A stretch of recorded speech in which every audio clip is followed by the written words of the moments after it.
ഒന്ന് B J P കഴിഞ്ഞ 2 നിയമസഭാ തിരഞ്ഞെടുപ്പിലുണ്ടാക്കിയ അത്ര ഹൈപ്പ് ഈ ഇലക്ഷൻ ഉണ്ടാക്കിയിട്ടില്ല. ഹൈപ്പ് എന്ന് വെച്ചാൽ ജനങ്ങളുടെ ഇടയിൽ ബി ജെ പി അയ്യോ പേടിക്കണം, ഭയങ്കര പവർഫുള്ളായി വരുന്നു എന്നൊരു ഫീല് ബി ജെ പി കൊടുത്തിട്ടില്ല. ഓക്കെ, ഈ മല പോലെ വന്നിട്ട് എലി പോലെ പോകേണ്ട ആവശ്യമില്ലല്ലോ. അപ്പം അങ്ങനെ കൊടുക്കാതെ അതേ തന്നെ ബുദ്ധിപരമായ കുറേ നീക്കങ്ങൾ അവർ നടത്തിയിട്ടുണ്ട്. ബി ജെ പി ഇവിടെ നേരിടുന്ന ഏറ്റവും വലിയൊരു പ്രോബ്ലം എന്താണ്? ബി ജെ പിക്ക് ഇവിടെ അഡ്രസ്സ് ചെയ്യാൻ ഇവിടുത്തെ ടോട്ടൽ പോപ്പുലേഷൻ്റെ 50% ഉള്ളൂ എന്നുള്ളതാണ് അവർ നേരിടുന്ന പ്രശ്നം. എന്നാൽ കോൺഗ്രസിനും അതുപോലെ തന്നെ CPM-നും ടോട്ടൽ പോപ്പുലേഷൻ്റെ 100% അഡ്രസ്സ് ചെയ്യാൻ പറ്റും. അപ്പോൾ അഡ്രസ്സ് ചെയ്യേണ്ട അവർക്ക് വോട്ട് കിട്ടേണ്ട ഏരിയ വളരെ കുറഞ്ഞൊരു ഏരിയയാണ്.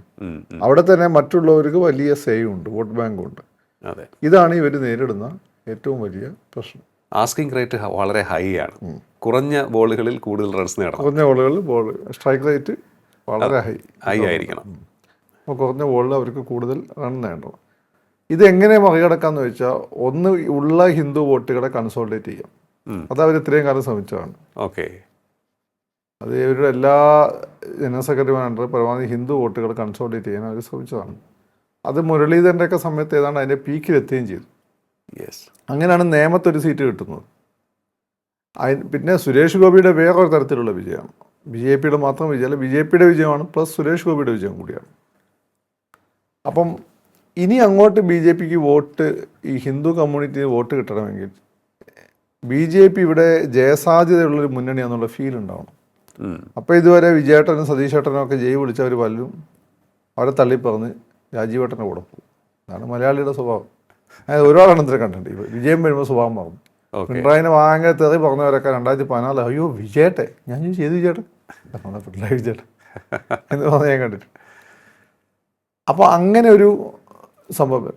അപ്പോൾ അങ്ങനെ ഒരു ഘട്ടത്തിലേക്ക് ബി ജെ പി പോകണമെങ്കിൽ എന്ത് ചെയ്യണം? ബി ജെ പി ഒരു നിലവിലുള്ള സാഹചര്യത്തിൽ ജയിക്കുമെന്നൊരു ഉറപ്പ് കിട്ടണം. ആ ഉറപ്പ് എങ്ങനെ ഉണ്ടാക്കാം എന്നുള്ളത് ഒന്നുകിൽ ഹിന്ദു വോട്ടുകളുടെ കൺസോൾട്ടേഷൻ നടക്കണം. കേരളത്തിൽ ഈസ് ഇമ്പോസിബിൾ. അതിന് കത്തിക്കാൻ പറ്റുമെല്ലാം ബി ജെ പി നോക്കിയാണ്. രണ്ടാമത്തത് അവർ പുതിയ വോട്ട് ബാങ്കുകളിലേക്ക് അവർ കടന്നു കയറാൻ പറ്റണം. അങ്ങനെയാണ് കുറച്ചു കാലമായിട്ട് ക്രിസ്ത്യൻ ഔട്ട്റീച്ചുമായിട്ട് അവർ മുന്നോട്ട് പോകുന്നത്. അത് തൃശ്ശൂർ പോലെയുള്ള ചില സ്ഥലങ്ങളിൽ ലോക്സഭാ ഇലക്ഷൻ്റെ സമയത്ത് പേ ഓഫ് ചെയ്തിരുന്നു. എന്നാൽ മറ്റ് പല സ്ഥലങ്ങളിലും നടന്നിട്ടില്ല. എനിക്ക് ഈ ക്രിസ്ത്യൻ ഔട്ട്റീച്ചിനെക്കാൾ എനിക്ക് ഇതിലെ ഒരു മുസ്ലിംസിനിടയിൽ ഇതിന് നന്നായി കളിച്ച് കഴിഞ്ഞപ്പോൾ ഇതിന് നന്നായിട്ട് വോട്ട് ഇട്ടായിരുന്നു. അതിന് കഴിഞ്ഞ പഞ്ചായത്ത് ഇലക്ഷനിൽ ഭയങ്കര ദയനീയമായിരുന്നു പെർഫോമൻസ്.